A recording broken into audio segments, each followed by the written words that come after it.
when did a data like relationship go south? Because you guys, you were the top of the top of the USC. He was there, and then next thing you know, there's a problem. What happened? I think it was after the Ken Shamrock fight, the first one, and I realized, they're selling out 15,000 seat arenas, pay-per-view buys, a couple 100,000 pay-per-view buys, and I was making 100 grand, Yeah, and they're making, 30 million, 40 million. yeah, not that time. They're probably making about 15, but still at the same time, I watch boxers and they're making 20 million, 10 million, 5 million. I was like, what am I doing different than they're doing?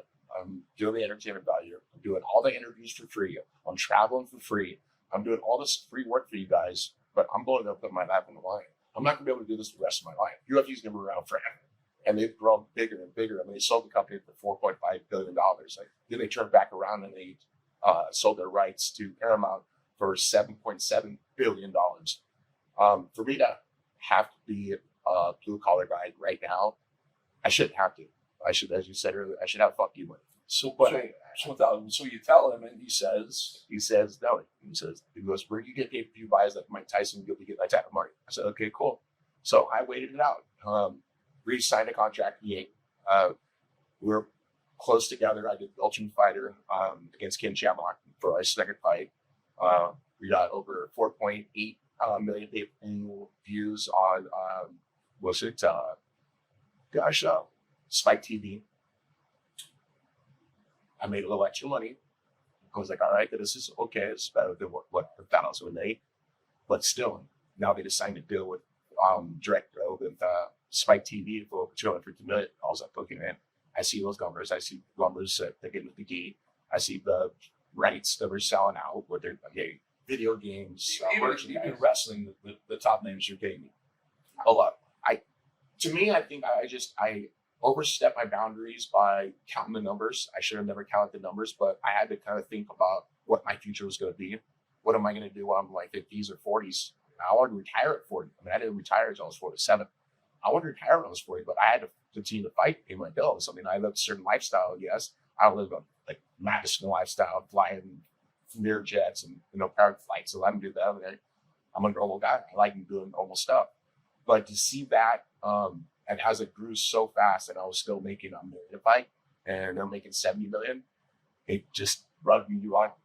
And I think I kind of bit the hand that feed me. I should have done it. Lorenzo was always a great guy to me.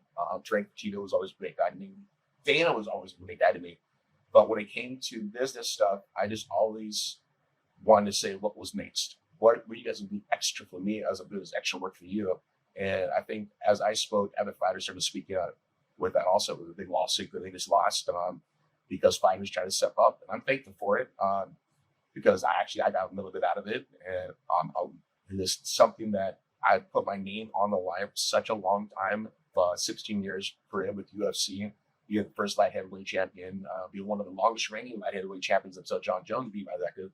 But I mean, I was the star, and to me, it wasn't just about me. It was about my family. I want to make sure I was able to take care of my family forever. So now we're 15, 20 years down, in the hindsight, in the rearview mirror, do you think you would tell Dana White that maybe he wants to hear or would like to hear? What's the number one is sorry. I mean, I apologize the way I went about things. There's a lot of times that I got pulled different directions that people told me what I thought I deserved, and it wasn't the right decision, I don't think, at that time.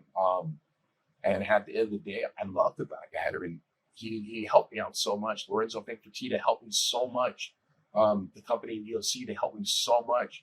But I kind of bit the hand that fed me, and it was a shame on me because when Dana was my manager and he was dealing with Bob Meyerowitz at the time, I remember him doing negotiations, and this is what we want, this is what we get. If you don't want it, we're going to go somewhere else. I hung the phone up. I was like, look, what are you doing? He's like, this is the way we're going to do it. This is what we're going to negotiate. That's how I learned how to negotiate, was more how he had to negotiate. So he kind of taught me the way he did it, and that's why I thought that's the way it's supposed to be. Well, that's the way I do it against him. You're not supposed to do that against him. And I think I made a big mistake by doing that. And at the end of the day, I thank for the UFC for doing what they did.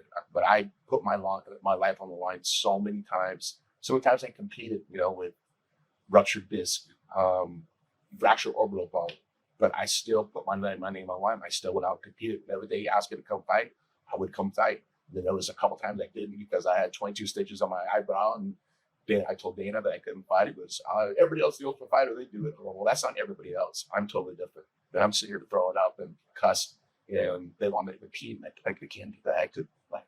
So at the end of the day, I'm thankful for what they did. I've done so many interviews with all guys through Dana, and he still just has no cordialness towards each other. I forgive him. Life's too short to hate. I have no hatred towards his family. He's done great for the business. He's done great for a lot of fighters. A lot of fighters now are getting paid great money.